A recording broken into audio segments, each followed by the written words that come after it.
एक समय की बात है। भगवान गौतम बुद्ध अपने शिष्यों के साथ एक गांव में प्रवास कर रहे थे। हर दिन की तरह आज भी वे प्रातःकाल ध्यान से निवृत्त होकर एक वट वृक्ष के नीचे बैठे हुए थे। तभी उनका प्रिय शिष्य आनंद उनके पास आया और बोला, भगवान, मैं आपसे एक प्रश्न पूछना चाहता हूं। बुद्ध ने मुस्कुराते हुए कहा, पूछो आनंद, क्या जानना चाहते हो? आनंद ने विनम्रता से कहा, प्रभु, मैं कई बार अपने भीतर क्रोध, हताशा और बेचैनी महसूस करता हूं। जब कोई मुझे अपमानित करता है या मेरे साथ गलत व्यवहार करता है, तो मैं शांत नहीं रह पाता। मैं जानना चाहता हूं कि आप हर समय शांत और स्थिर कैसे रहते हैं। क्या यह किसी विशेष साधना का परिणाम है?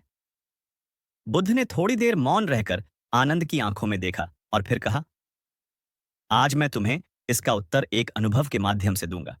चलो मेरे साथ। दोनों धीरे धीरे चलते हुए गांव के बाहर एक तालाब के पास पहुंचे। तालाब का पानी शांत और स्वच्छ था। बुद्ध ने आनंद से कहा, इस जल को देखो, यह कितना निर्मल और शांत है। अब एक काम करो, इस तालाब में एक पत्थर फेंको। आनंद ने तुरंत एक पत्थर उठाया और तालाब में फेंक दिया।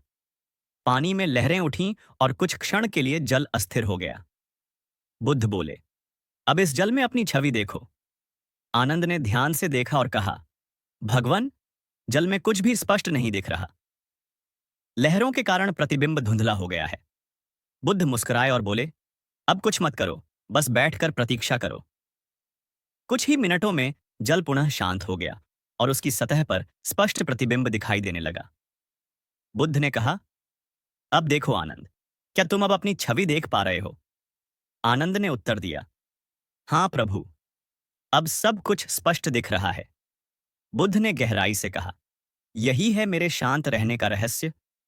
जब कोई तुम्हें अपमानित करता है, गुस्सा दिलाता है या तुम्हारे साथ गलत करता है, तो तुम्हारे मन में लहरें उठती हैं, क्रोध, द्वेष, पीड़ा।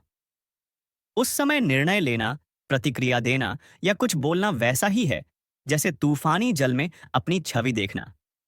वह कभी स्पष्ट नहीं हो सकता, लेकिन यदि तुम प्रतीक्षा करो, अपने मन को शांत होने दो, तो वह स्थिति भी स्पष्ट हो जाती है और तुम्हें सही दिशा दिखने लगती है। आनंद बुद्ध की बातों को ध्यान से सुन रहा था। वह गहराई से सोचने लगा कि वास्तव में जब भी वह क्रोधित होता है, तो उसके निर्णय गलत होते हैं, शब्द तीखे होते हैं और बाद में उसे पछताना पड़ता है।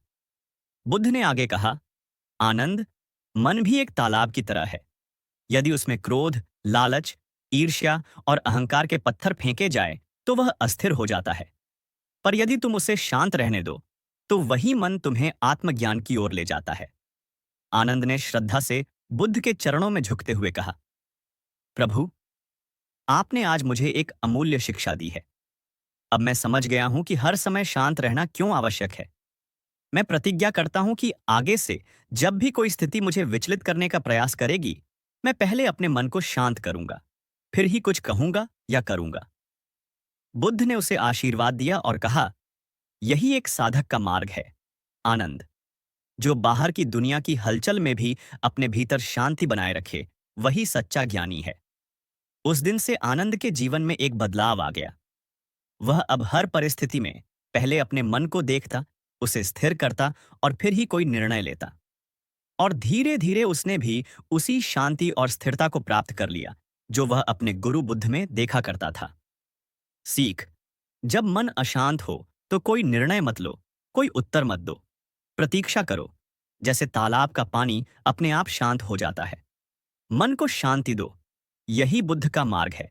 यही सफलता और संतुलन का रहस्य है। ऐसी और भी मोटिवेशनल स्टोरी के लिए चैनल को सब्सक्राइब एंड वीडियो को लाइक करें।